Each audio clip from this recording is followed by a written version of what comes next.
सहना भवतु सहनो भुनक्तु सह वीर्यं करवावहै तेजस्विनावधीतमस्तु मा विद्विषावहै। ओम शांति शांति शांति।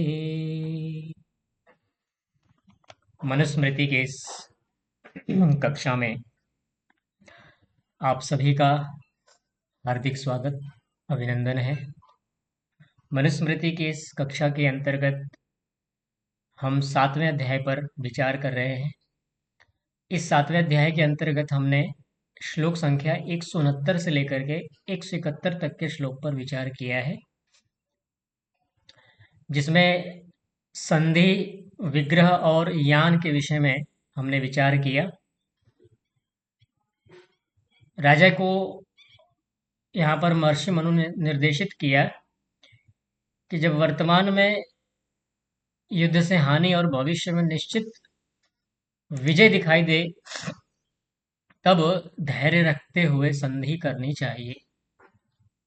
ठीक है, तो उसके लिए आया था कि यावत अवगच्छेत अत्यायम अधिक्यम ध्रुवमात्मनः तदात्वे चाल्पिकां पीड़ां तदा संधिम समाश्रयेत। उसके बाद कहा विग्रह का समय क्या होता है उचित, उसके विषय में बताया कि यदा प्रहृष्टा मन्येत सर्वास्तु प्रकृति भृशम अत्युच्छ्रितम तथात्मानं तदा कुर्वीत विग्रहम। तो जब मंत्री, सेना, प्रजा सब उत्साहित हों और स्वयं भी राजा आत्मविश्वास से परिपूर्ण हो, तब युद्ध करना चाहिए। ठीक है, तो कोई भी विजय से पहले मनोबल का होना बहुत जरूरी है। मनोबल यदि प्रबल है तो व्यक्ति उसी हिसाब से फिर अपना कार्य कर लेता है, विजय की संभावना उसमें अधिक हो जाती है। उसके बाद फिर 171 में यान का समय कौन सा होता है, यानी कि युद्ध के लिए प्रस्थान का समय कब होता है, उसके लिए बताया था कि यदा मन्येत भावेन हृष्टं पुष्टं बलं स्वकं परस्य विपरीतम च तदा यायाद रिपुम प्रति। आवाज आ रही ना आप लोगों को, कट तो नहीं रही है?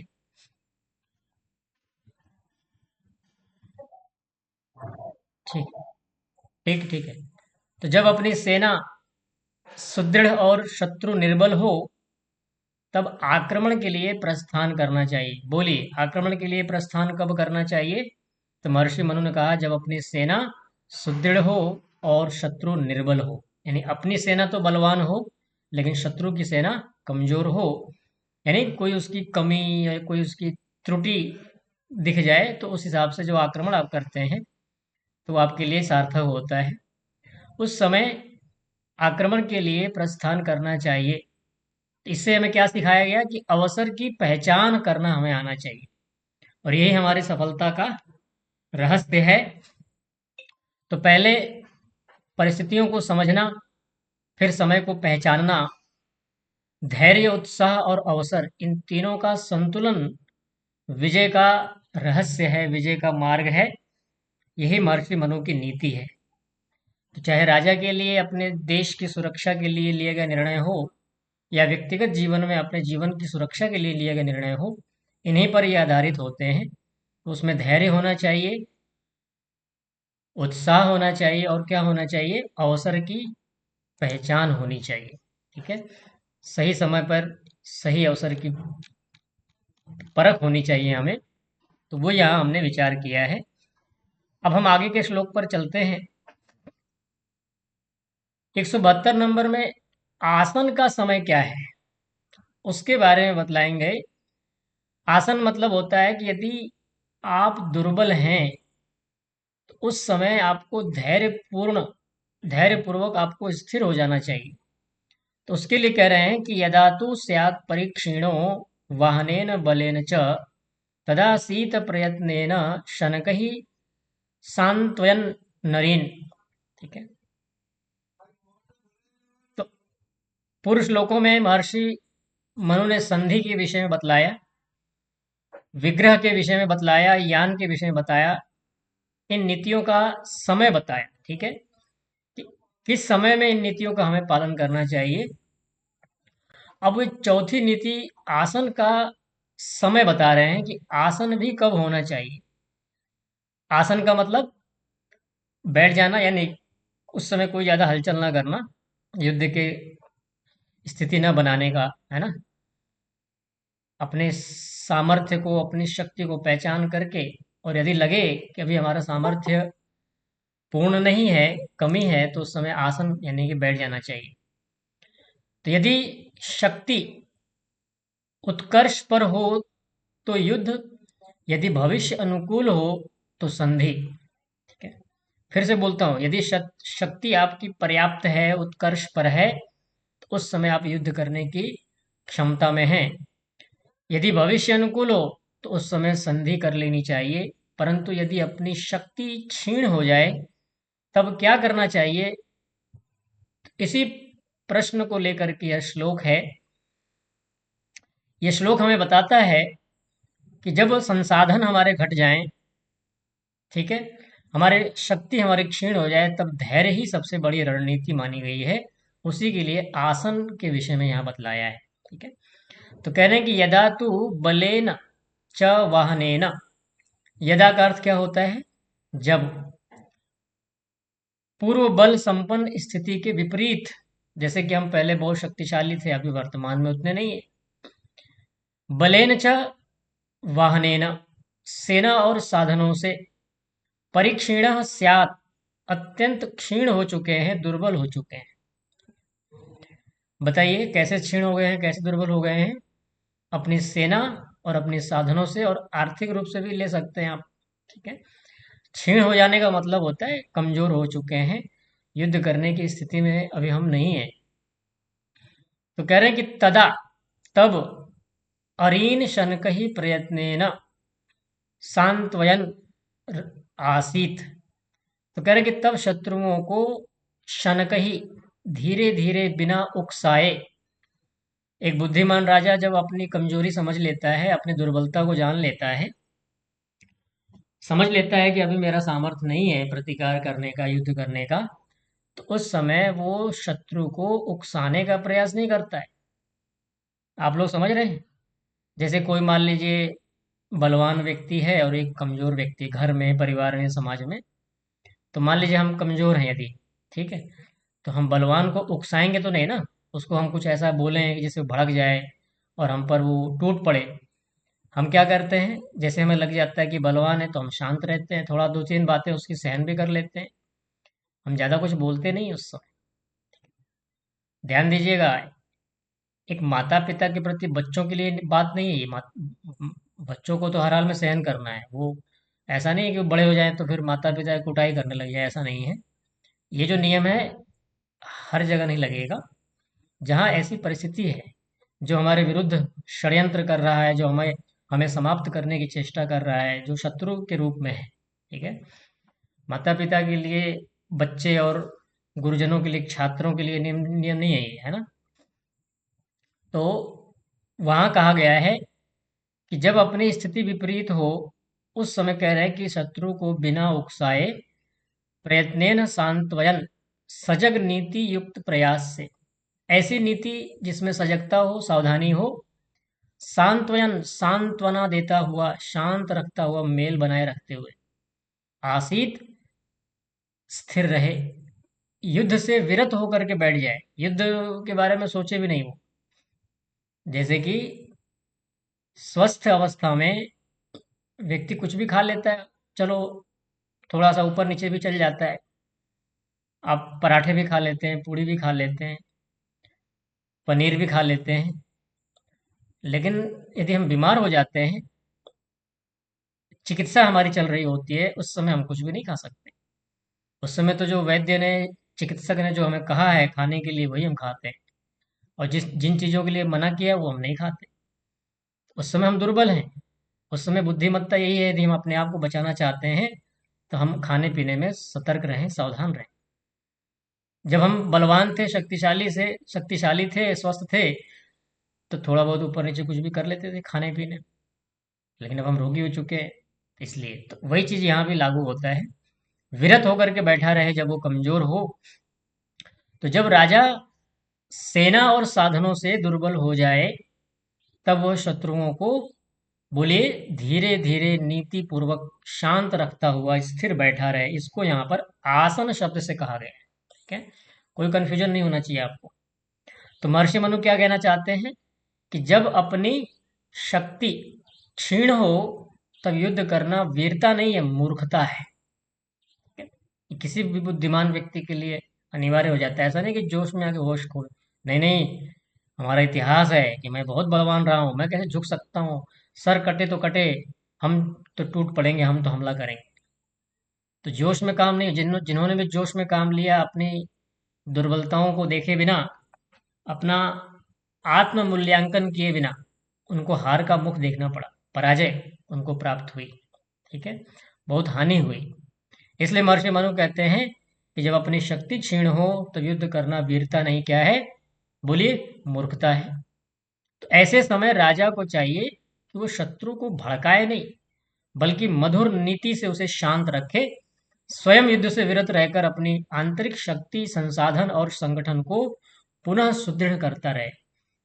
अभी मान लीजिए अमेरिका के राष्ट्रपति हैं ट्रम्प, बहुत सारे देशों पर वो टैरिफ लगाते जा रहे हैं। अभी भारत पे सुना है कि फिर से उन्होंने कुछ किसी चीज पर 126% टैरिफ लगा दी है। अभी ताजी घटना सुनने को आ रही है। ठीक है, तो कई बार व्यक्ति अपने साधनों पर, अपने शक्तियों पर बहुत ज्यादा अहंकार में आ जाता है। उसे लगता है कि पूरी दुनिया हमारी मुट्ठी में है, पूरी दुनिया को हम कंट्रोल कर सकते हैं, पूरी दुनिया को कुचलना चाहता है। क्योंकि उसके अंदर धर्म नहीं है, उसके अंदर संस्कार नहीं है। ठीक है, सबको अपनी उन्नति का मतलब ये नहीं होता है कि अपनी उन्नति करने के लिए हम दूसरों को हानि पहुंचाने का उद्देश्य रखें। ये स्वार्थ की प्रवृत्ति होती है। ठीक है? तो मान लीजिए कि अमेरिका है और हम भारत में, हमारी जो भारत की जो क्षमता है, ठीक है, अब मान लीजिए कोई ऐसी परिस्थिति बनी, अभी तो ऐसा नहीं है, ऐसी बनी कि हमें युद्ध लड़ना पड़े अमेरिका से, तो भारत को पहले क्या करना पड़ेगा, उस अमेरिका से लड़ने के लिए अपने आप को योग्य बनाना पड़ेगा, सामर्थ्यवान बनाना पड़ेगा उससे कहीं ज्यादा। तब तो आप लड़ पाएंगे। नहीं तो पहले अगर युद्ध छेड़ दें आप जोश में आकर के, तो आपकी हानि निश्चित है। ठीक है, जो व्यक्ति पहले से ही ताकतवर बन के बैठा है, उससे लड़ने के लिए आपको स्वयं भी ताकतवर बनना पड़ेगा। इसलिए अपने आप को साधनों से, संसाधनों से, संगठन से अपने आप को मजबूत बनाना होता है। यही रणनीतिक विराम है। ये है ना, पहले आप इसको रुक करके शांति से अपनी शक्ति बढ़ाइए, ये भविष्य की तैयारी है। इसलिए कहा कि परीक्षीणो बलेन वाहनेन च। ठीक है, तो यहाँ समझना यह है कि केवल सैनिकों की संख्या बढ़ा लेना पर्याप्त नहीं है, बल्कि अर्थ शक्ति, ध्यान दीजिए, अर्थ शक्ति, रसद, रसद का मतलब होता है खाद्य सामग्री भी आपके पास पर्याप्त हो, आप दूसरों पर निर्भर न हो, आत्मनिर्भर हो। मनोबल आपका पर्याप्त होना चाहिए, साधन आपके पास पर्याप्त होना चाहिए। ठीक है, अगर ये सब क्षीण है, तो उसके लिए शब्द आया है परीक्षीणो बलेन वाहनेन च। ये सब कुछ आपके दुर्बल है, आपके पास पैसे की कमजोरी है, आपकी खाद्य सामग्री भी, आप दूसरों पर निर्भर हैं। ठीक है, जैसे पाकिस्तान है, सोचे कि भारत को मैं कुचल दूं। हाँ जी बोलिए, पाकिस्तान है, वो ख्वाबों में, ख्यालों में उसके आता तो होगा ही ना कि मैं भारत को मैं कुचल दूंगा, मेरे पास परमाणु हथियार है, ये है वो है। जिसके पास खाने को नहीं है, जिसके हाथ में कटोरा है, वो क्या कुचलेगा भारत को, जिसके अपने खुद के अस्तित्व ही खतरे में है। ये क्या है, ये इसको महर्षि ध्यान जी क्या बोलते हैं कि गहरे भांग के नशे में व्यक्ति है ना, जो वास्तविकता को जाने बिना कुछ का कुछ बोलता है। उसको कहा है स्वामी जी ने कि गहरे भांग के नशे में चूर। ठीक है, इसलिए ये सब कुछ जो है, ऐसी कमजोर अवस्था में युद्ध करना आत्मघाती होता है किसी के लिए भी। तो शत्रु को धीरे धीरे शांत रखना, उसके लिए कह रहे हैं कि शनकही सांत्वयन अरीन। एक सूक्ष्म कला है कि शत्रु को उस समय बड़े संभाल करके, बड़े पोलाइटली यानी कि प्रेम से व्यवहार करते हुए अपना, बस कहते हैं ना कि गधे को भी बाप बना लेना एक तरह से, ऐसी सिचुएशन में, परिस्थिति में। तो ये कला है, ये राजा के पास होनी चाहिए। ठीक है, ताकि शत्रु आक्रमण ना करे और अपनी शक्ति हम पुनः धीरे धीरे बढ़ाते चले जाएं। सही समय की प्रतीक्षा कर रहे हैं। प्रयत्नेन शब्द आया है, इसके लिए महर्षि मनु राजा को ये कहना चाहते हैं, क्या कहना चाहते हैं कि प्रयत्नेन यहाँ निष्क्रिय बैठना नहीं है, कि आपको, आपके पास शक्ति नहीं है, आप लड़ नहीं सकते हैं, चुपचाप बैठे रहो, नहीं। भीतर निरंतर आपकी तैयारी चलती रहनी चाहिए। बाह्य रूप से शांति का वातावरण बनाए रखिए और आंतरिक दृष्टि से आप अपने आप को सामर्थ्यवान बनाते चले जाइए। ध्यान दीजिएगा, जो कुछ भी यहाँ से आप सुन रहे हैं, यद्यपि प्रसंग राजधर्म का है, लेकिन इन सभी बातों को आप अपने जीवन में घटाइए। ऐसा ना हो कि सिर्फ राजा के विषय में आप सोच रहे हो, हम में से तो कोई राजा नहीं है यहाँ, ना हम में से कोई मुख्यमंत्री भी नहीं है, सांसद भी नहीं है, या है आप में से कोई सांसद विधायक, हम तो किसी पद पे नहीं है। तो ये मनुस्मृति हमारे लिए क्या काम का हो सकता है? ये हमारे व्यक्तिगत जीवन के लिए, यानी सारी बातें हमारे जीवन में लागू होती हैं। ठीक है, युद्ध की स्थिति हमारे जीवन में भी तो है, और सबसे बड़ा युद्ध तो हमारे अपने मन और बुद्धि का है या नहीं है? बोलिए, हम लड़ते हैं नहीं लड़ते हैं? हम प्रतिदिन, हाँ, हम प्रतिदिन लड़ रहे हैं। हम चाहे देश में हो, विदेश में हो, दिन में हो, रात में हो, दोपहर में हो, सोए हो, बैठे हो, जब भी हो, जब भी हम होशो हवास में हैं, हमारा युद्ध चलता रहता है।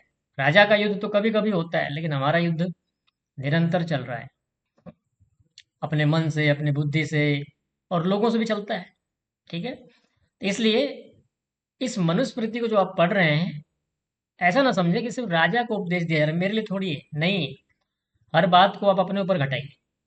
ठीक है, ये कला है, इसको समझिए आप। तो बाह्य शांति और आंतरिक सजगता। आसीत शब्द आया है, आसन का अर्थ है नियंत्रित रूप से स्थिर हो जाना। दोहरा लीजिए, क्या बोला मैंने? आसीत का क्या अर्थ है? नियंत्रित रूप से स्थिर हो जाना। ठीक है, मायूस होकर के, आत्मग्लानि के भाव में युक्त होकर के नहीं बैठना है। अरे मैं तो कुछ नहीं कर सकता, मैं तो इस सामने वाले से लड़ नहीं पा रहा हूँ, मैं इसको पराजित नहीं कर पा रहा हूँ, इस प्रकार के भाव नहीं। आपका जो बैठना होगा वो रणनीतिक होगा, सही समय की प्रतीक्षा में होगा। ठीक है, तो जैसे धनुष को पीछे खींच कर रोका जाता है, जैसे धनुष को आप खींचते हैं ना, जब तीर कमान पे चढ़ाई जाती है, जितना उसको दूर उस तीर को ले जाना है आपको, उतना तेजी से आपको धनुष की डोरी खींचनी होती है पीछे। तो वैसे ही हम अपने आप को थोड़ा सा डोरी की तरह खींचते हैं पीछे की ओर, विराम लेकर के अपनी शक्ति को संचित करके, और फिर पूरी ताकत से वार करते हैं। ठीक है? यही श्लोक का रहस्य है कि जो अपनी दुर्बलता में भी संयम रखता है, वही भविष्य में अदम्य साहस का परिचय देता है। नोट कर लीजिए, जो अपनी दुर्बलता में भी संयम रखता है, वही भविष्य में अदम्य साहस का परिचय देता है। ठीक है, तो जीवन से संबंधित जो प्रेरणा हमें यहाँ मिलती है, वो यही है कि थकान की अवस्था में निर्णय मत लीजिए। आप थके हैं, आप कमजोर हैं, ऐसी अवस्था में अगर आप निर्णय लेते हैं, तो वो आपके लिए आत्मघाती हो सकता है, आपके लिए विनाशक बन सकता है। ठीक है, तो वही यहाँ पर महर्षि मनु कहना चाहते हैं कि हम पूरे शक्ति से, पूरे सामर्थ्य से जब हम परिपूर्ण हों, तब जाकर के हम शत्रु को पराजित करने का स्वप्न देखें या तैयारी रखें। ठीक है? तो जैसे मैंने आपको बताया कि डोरी, धनुष की डोरी पीछे पहले खींची जाती है, जितना दूर तीर को हमें ले जाना है, उसी प्रकार से जितना अधिक तेजी से वार करना है, उतना आपको पीछे बैठना पड़ता है, आपको विराम देना पड़ता है। इसलिए हमें दुर्बलताओं को मन से बुद्धि से स्वीकार करते हुए, ठीक है, हमें मधुर व्यवहार करते हुए, यानी कि बाहर से शांति का वातावरण बनाते हुए रखना चाहिए, बनाए रखना चाहिए, ठीक है। उस राजा के लिए जो उसका ठहराव है, वही उसके लिए उड़ान भरने की तैयारी है ना। वो ठहराव जो है समय आने पर बहुत ऊंची उड़ान की तैयारी कर रहा होता है। तो इस प्रकार से यहाँ पर हम स्वयं से भी प्रश्न कर सकते हैं, क्या हम थके होने पर भी संघर्ष जारी रखते हुए स्वयं को, क्या हम और अधिक कमजोर बना लेते हैं या बलवान बना लेते हैं? थके होने पे क्या करते हैं? पहले विश्राम करते हैं ना। अपने आप को पहले विश्राम करके अपनी शक्ति का संचय करते हैं, ठीक है। तो जब शक्ति घट जाए, साधन कम हो जाए, तब रणभूमि में नहीं, हमें अपने धैर्य में विजय देखनी चाहिए। शत्रु को हमें शांत रखना चाहिए, स्वयं को संगठित करना चाहिए, और समय को शक्ति में बदलने का प्रयास हमें करना चाहिए। जो व्यक्ति ठहरना जानता है, आगे चल करके वही विजेता बनता है। इस श्लोक का यही सार है। यही आसन की नीति है कि दुर्बलता में हम संयम रखें, और संयम में ही भविष्य में विजय को देखें, ठीक है। तो इस प्रकार से ये भाव है इस श्लोक का। उसके आगे 173 नंबर के श्लोक में द्वैधी भाव का समय क्या होगा, जैसा कि आप लोगों को पता होगा, आप सब जुड़े हुए थे कक्षा में हमारी। षडगुण राजा के विषय में षडगुण बताए थे ना। तो उनके अंतर्गत द्वैधी भाव का समय क्या होना चाहिए, कब हमें द्वैधी भाव का प्रयोग करना चाहिए, उसके बारे में बतला रहे हैं कि बुद्धि से बलवान व्यक्ति को पराजित करने की नीति आनी चाहिए। हर काम बल से नहीं होता है कि हर काम बल से ही करेंगे। फिर बुद्धि क्यों दी भगवान ने? कई बार जो काम बुद्धि से होती है बल से नहीं होता। आचार्य चाणक्य हुए और भी अनेक हुए लोग हैं ना, ये बुद्धिमान लोग थे। महर्षि दयानंद सरस्वती जी ऋषि स्तर के, ये सब बुद्धि से काम लेने वाले लोग। चाणक्य ने अकेले ही धनानंद के साम्राज्य को तहस नहस करके चंद्रगुप्त को बिठाया राजा बना के। कोई इनके पास सेना थोड़ी थी चाणक्य के पास, लेकिन धनानंद से टकरा के एक राजा से टक्कर ले ली उन्होंने, सोचो आप, बुद्धि बल पे। और स्वयं गद्दी पे नहीं बैठे, वो चंद्रगुप्त को बिठाया उन्होंने। वो दूर दूर से ही बस अपना मार्गदर्शन दिया करते थे। तो उसके लिए द्वैधी भाव का समय क्या होता है, उसके लिए बता रहे हैं कि मन्यतारिम यदा राजा सर्वथा बलवत्तरम तदा द्विधा बलम कृत्वा साधयेत कार्यमात्मनः। पूर्व श्लोक में महर्षि मनु ने क्या कहा, बोलिए।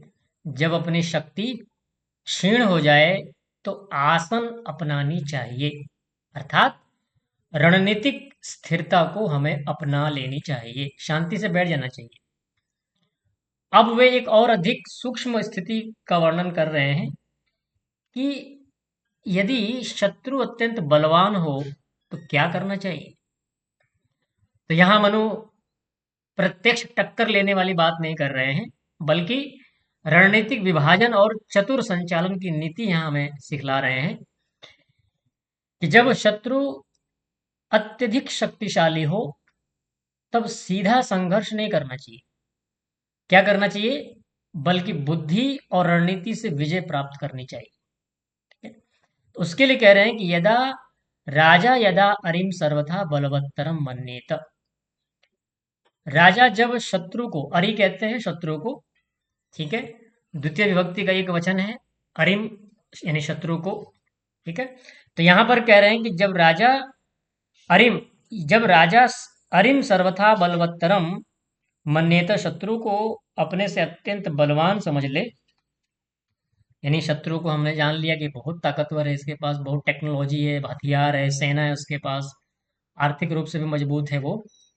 तदा तब तदा बलम द्विधा कृत्वा, तब अपनी सेना और अपनी सामरिक जो शक्ति है उसको दो विभागों में विभाजित कर देना चाहिए रणनीतिक रूप से, ठीक है। उसको बांट बांट देना चाहिए, सेना को दो भागों में बांट करके आक्रमण करना चाहिए, ठीक है। तो कह रहे हैं कि आत्मनः कार्यम साधयेत्, इस प्रकार से अपना विजय लक्ष्य पूरा करे, अपने विजय लक्ष्य को सिद्ध करे। तो क्या कहना चाहते हैं कि जब राजा शत्रु को सर्वथा अपने से अधिक बलवान जाने, तब अपनी सेना को दो भागों में विभाजित करके अपने उद्देश्य की सिद्धि करे, अपने उद्देश्य को पूर्ण करे। तो महर्षि मनु के भावों को समझिए आप, क्या कहना चाहते हैं। आप लोग सब एकाग्र हैं, एकाग्र रहिएगा। संसार की जो घटनाएं है ना, सुनिए ध्यान से। खाना पीना, उठना बैठना, परिवार के लोगों से बातचीत करना, क्या ये जब तक हम जिएंगे खत्म होगा? कभी नहीं होगा। हंसी मजाक करना लोगों से, है ना। मैंने मोटे तौर बताया आपको, जितनी भी सारी घटनाएं हैं, सुबह उठने से लेकर शाम तक, रात्रि सोने तक, ये जब तक हम जिएंगे खत्म नहीं होंगे कभी। लेकिन कुछ ऐसी एडवांस चीजें होती हैं जो समय के साथ ही हमें प्राप्त होती हैं, फिर नहीं मिलती हैं। विशेष कार्यों को सिद्ध करने का समय, दोहरा लीजिए क्या बोला मैंने। विशेष कार्यों को सिद्ध करने का मूल्यवान समय, ये नहीं आए कभी भी। ठीक है। वैसे तो संसार परिवर्तनशील है, जो कुछ एक बार घट जाता है दोबारा नहीं आता है। एक बार जवानी चली गई, बुढ़ापा आ गया, दोबारा फिर जवानी नहीं आती है। एक बार बचपन चला गया, बचपन भी दोबारा नहीं आता है। एक बार माँ बाप गुजर जाएं तो दोबारा भी नहीं आते हो, या कोई हमारा अपना चला जाए तो दोबारा नहीं आता है। ठीक है। लेकिन फिर भी हमें वर्तमान जीवन को सुधारने के लिए, भविष्य को सुधारने के लिए, अगला जीवन सुधारने के लिए जो समय हमें मिला है मूल्यवान, इसके मूल्य को पहचानना हम सबका कर्तव्य है। इसके मूल्य को नहीं पहचान पाए हम, तो हमने बहुत बड़ी संपत्ति खो दी है, ऐसा समझना चाहिए हमें। तो देखिए यहाँ ध्यान सुनिएगा। यदि शत्रु सीधी टक्कर में पराजित न किया जा सके, मान लीजिए उसको हम सीधे टक्कर में हम उसको पराजित न कर सके, ठीक है, उसको हम मार न सके, हमारे हमारे तुलना में बहुत अधिक बलवान है, ताकतवर है, तो युद्ध की शैली बदल देने का विधान किया गया है मनुस्मृति में, कि आप अपने युद्ध की शैली को बदलिए, उसमें कुछ आमूलचूल परिवर्तन कीजिए। ठीक है। तो उसके लिए कहा कि अपनी सेना को विभाजित करके एक भाग से प्रत्यक्ष रूप से अटैक करना चाहिए, सामना करना चाहिए, और दूसरे भाग से अप्रत्यक्ष रणनीति बनाते हुए हमला करना चाहिए, प्रहार करनी चाहिए, है ना। यानी अपनी सेना को बांट दिया जाता है उसमें, यानी एक केंद्रीभूत होकर के हम आक्रमण नहीं करते, उसमें हमारे लिए रिस्क भी ज़्यादा रहता है, यानी कि वो भारी पड़ा तो हमारी सारी सेना मारी जा सकती है। ठीक है। तो उसके लिए कहा है कि शत्रु को भ्रमित करो, जैसे कि छत्रपति शिवाजी के बारे में बोलता हूँ आपको, और भी अनेक योद्धा हुए हैं। गुरिल्ला युद्ध किया करते थे, जंगलों में छिप छिप के वार किया करते थे। कई बार मुगलों को लगता था अरे इनके पास तो बहुत सेना है ना। मुगलों को क्या लगता था कि इनके पास तो बहुत सेना है, लेकिन सेना तो बहुत थोड़ी थी, लेकिन वो उस रणनीति को अपनाते हुए छिप छिप के अलग अलग जगहों से वार किया करते थे। तो इन्होंने क्या किया, अपनी शक्ति को क्या किया, विभाजित कर दिया। अवसर खोज करके विजय प्राप्त करो। ठीक है। जब बल कम पड़े तो बुद्धि को आगे रखो, जैसे कि इन लोगों ने किया है। राणा प्रताप हो गए, महाराणा प्रताप, कृष्ण हो गए, उससे पहले राम हो गए। राम के पास भी बहुत सेना थोड़ी थी, वो तो कुछ जंगली वानरों की सेना थी। वानर का मतलब बंदर नहीं, वानर एक जाति थी, समझिए आप। हो सकता है बहुत लोगों को पता नहीं होगा, टीवी में और ऐसे रामचरितमानस के आधार पर लोगों ने ये समझा है ना कि वानर का मतलब बंदर, पूंछ वाले, यही राम के जो है सेना थी। ऐसा नहीं है, वानर एक जाति होती थी, जो वन में रहने वाले जो लोग होते हैं ना, उसको वानर कहा जाता है। बोलिए क्या बोला मैंने। वन में रहने वाले लोगों को वानर कहा जाता है। नर का मतलब मनुष्य, और वाह यानी उसमें जो गति करने वाले हैं, वन में गति करने वाले लोग। इस प्रकार के मनुष्य शरीरधारी थे वो सारे के सारे, नर हो नील हो, जिन लोगों ने भी राम की मदद की सब मनुष्य थे। और हनुमान जी स्वयं मनुष्य थे। ठीक है, रेशा जी बोलिए, कुछ कह रही हैं आप।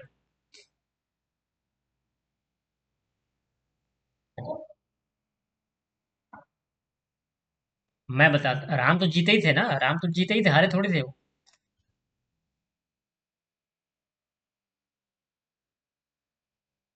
हाँ ठीक बात।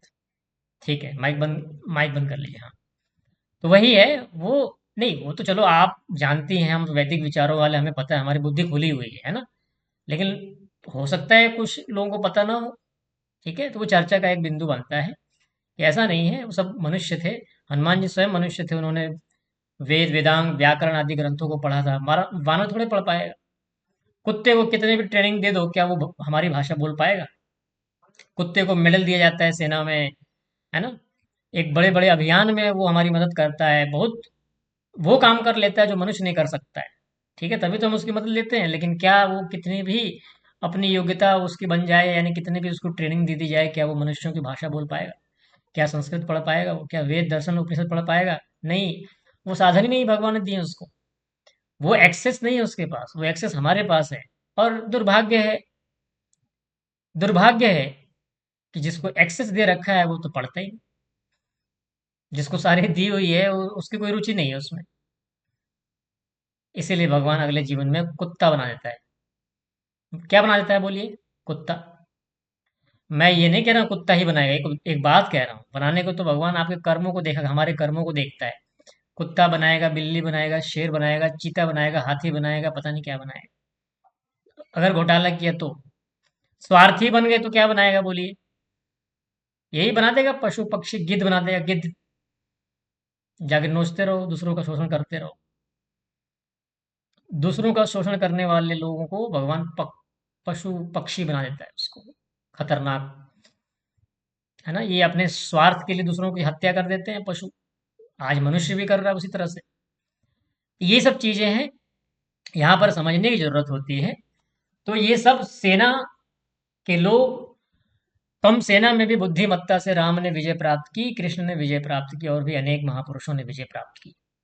तो सर्वथा बलवत्तरम जो है यहाँ संसाधन, मित्र राज्य, अर्थ शक्ति और संगठन में हमें यहाँ पर कहा गया है कि सर्वथा बलवत्तरम, यदि हम इसमें बलवान हैं तो द्विधा बलम कृत्वा, द्विधि भाव का अर्थ यहाँ बता रहे हैं कि दो स्तरों पर कार्य करना चाहिए। एक और प्रत्यक्ष युद्ध, और दूसरी ओर गुप्त कूटनीति का प्रयोग करना चाहिए। मित्रता कर लिया, संधि कर ली, आंतरिक विभाजन की नीति अपना ली, इस प्रकार से। तो यहाँ केवल सेना बांटना नहीं है, बल्कि रणनीति को अनेक स्तरों पर विभाजित कर देना।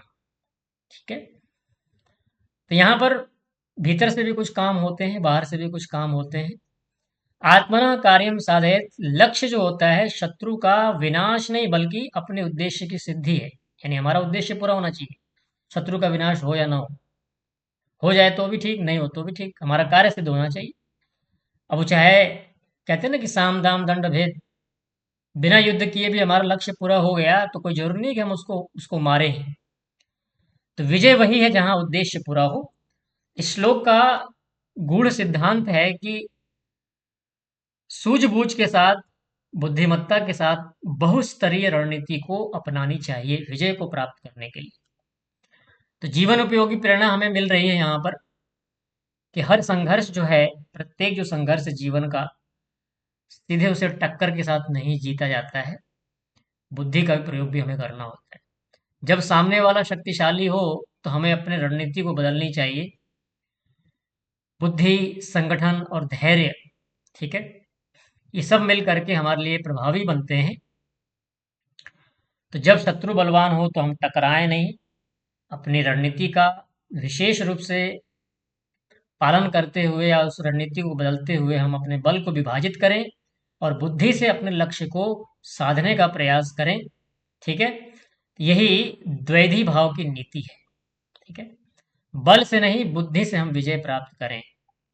इस प्रकार से महर्षि मनु ने यहाँ पर जो है इस श्लोक के माध्यम से राजा के विषय में और हमारे पर्सनल जीवन के विषय में बतलाया है कि हम जीवन में आने वाले कठिनाइयों, चुनौतियों का सामना कैसे करें, केवल बल से करें या बुद्धि से करें। ये हमें शिक्षा, महान शिक्षा हमें इस मनुस्मृति से प्राप्त हो रही है। इस शिक्षा को आप ग्रहण कीजिए, लिखिए इसको, इस पर चिंतन कीजिए, विचार कीजिए, औरों को भी बताइए, औरों को भी अवसर दीजिए, वो भी सीखें, पढ़ें, जुड़ें इससे। चलिए आज के लिए इतना ही, आगे और विचार करेंगे। ओ शांति शांति शांति।